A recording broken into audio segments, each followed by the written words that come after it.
Welcome.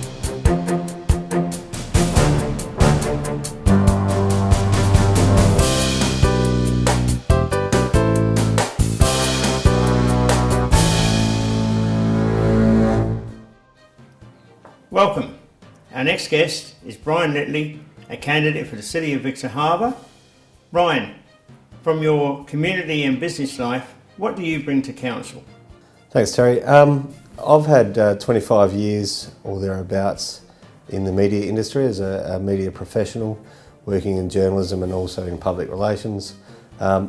This is across a broad range of roles, but importantly as regional editor with the Advertiser and as a investigations editor at the Advertiser, chief of staff.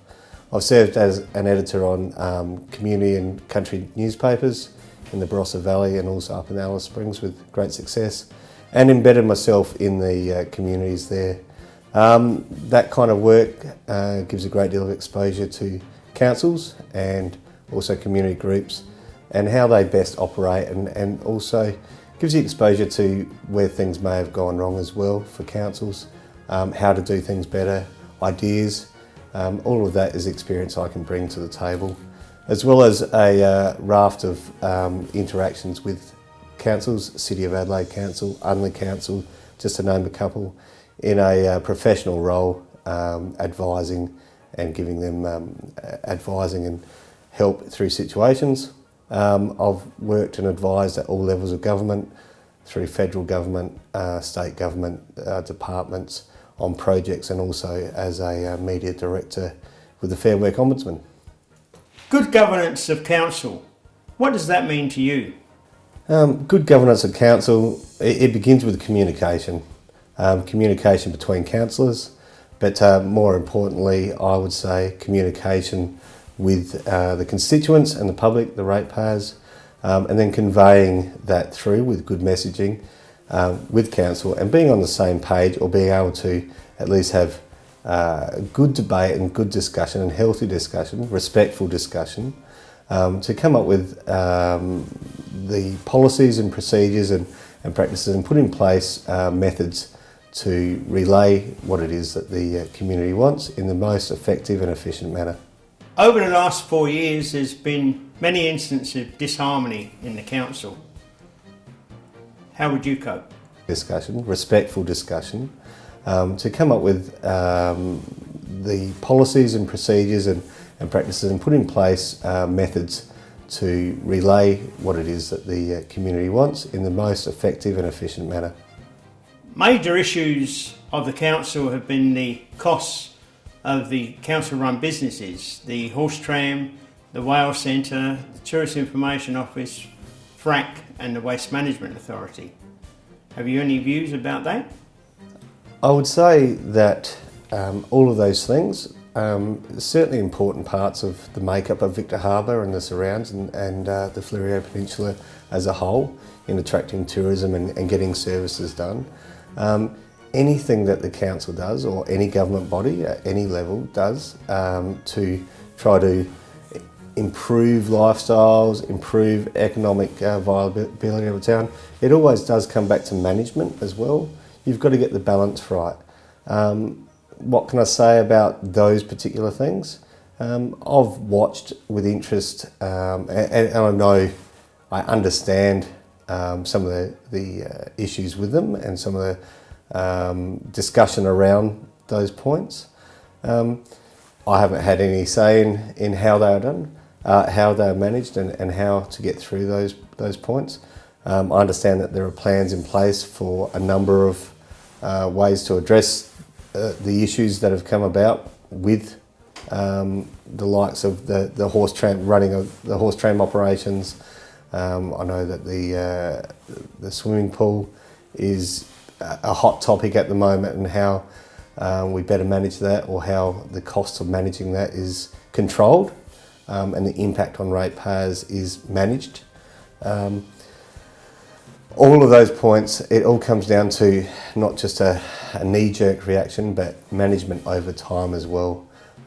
My view on that, on how I might be able to help in that, is good decisions made earlier, on projects going forward. What can we do with those things? We have those facilities, we have those operations. There is a need to manage it so it doesn't become a burden on our community and on our ratepayers.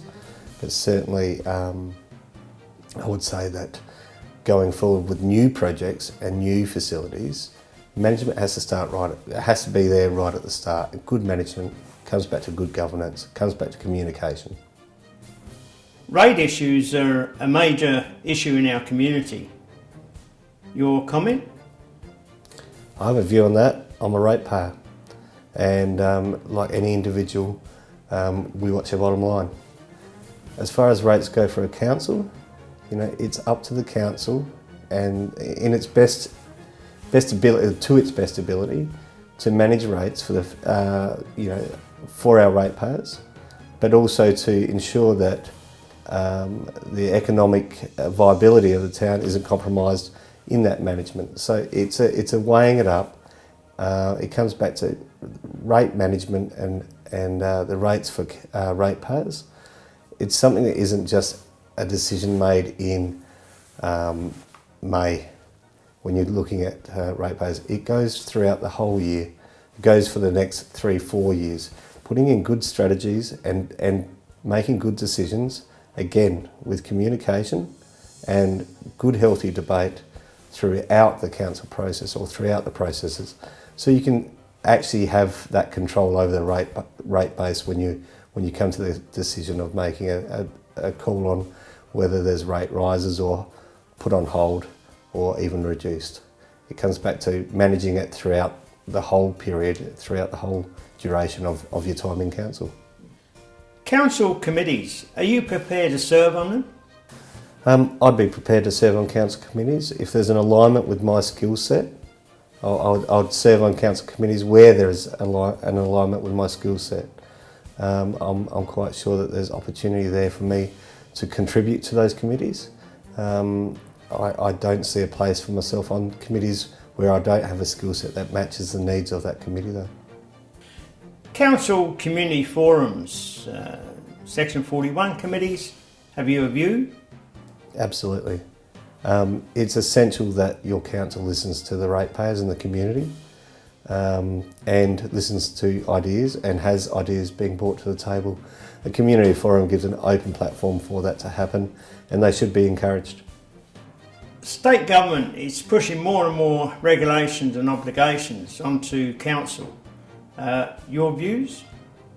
I have a view in the fact that councils should be autonomous to a fair degree, but obviously there's a need for structures to be in place so you can get so the basics can be done correctly and efficiently. I think that's part of the role of state government, is to set that framework.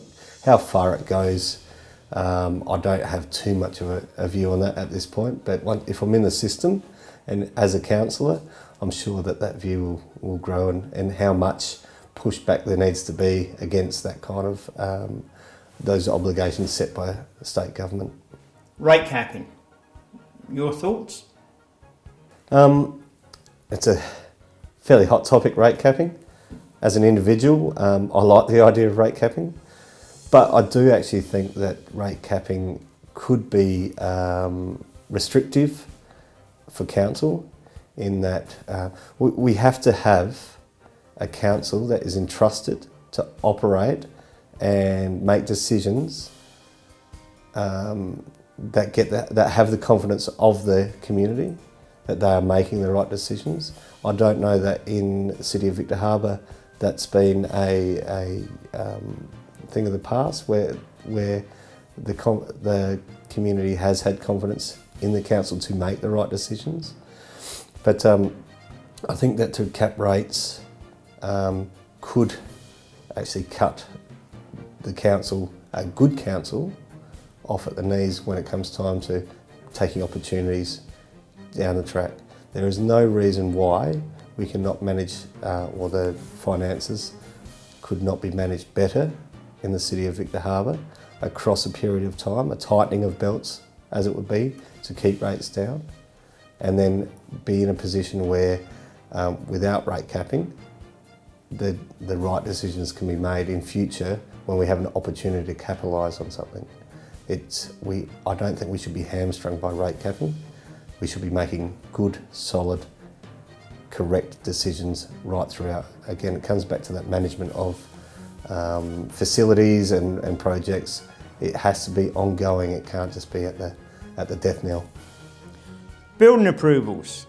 Council only has one member on a 6-panel committee. Your views? It's important that the City of Victor Harbor has a strong say in what's approved for the City of Victor Harbor and its region. Bryan, can you give us a 20-second summary of why our viewers should vote for you? I'm a local, return local. I bring with me back to Victor Harbor a wide range of experiences and skills from regional communities, observations that I think would be of value to Victor Harbor. I also bring to the council my services, which would be free of charge, and these are the kind of services that other councils around the state and across the nation have paid me very well to do, and actually they invest in those services. So where City of Victor Harbor doesn't at this point in time, with media management and crisis communications, public relations. So that's something that comes with me if I'm voted in and I'm successful as a councillor. Authorised by Bryan Malcolm Littley, 349 Keene Road, Back Valley, South Australia. Spoken by Terry Andrews and Bryan Malcolm Littley.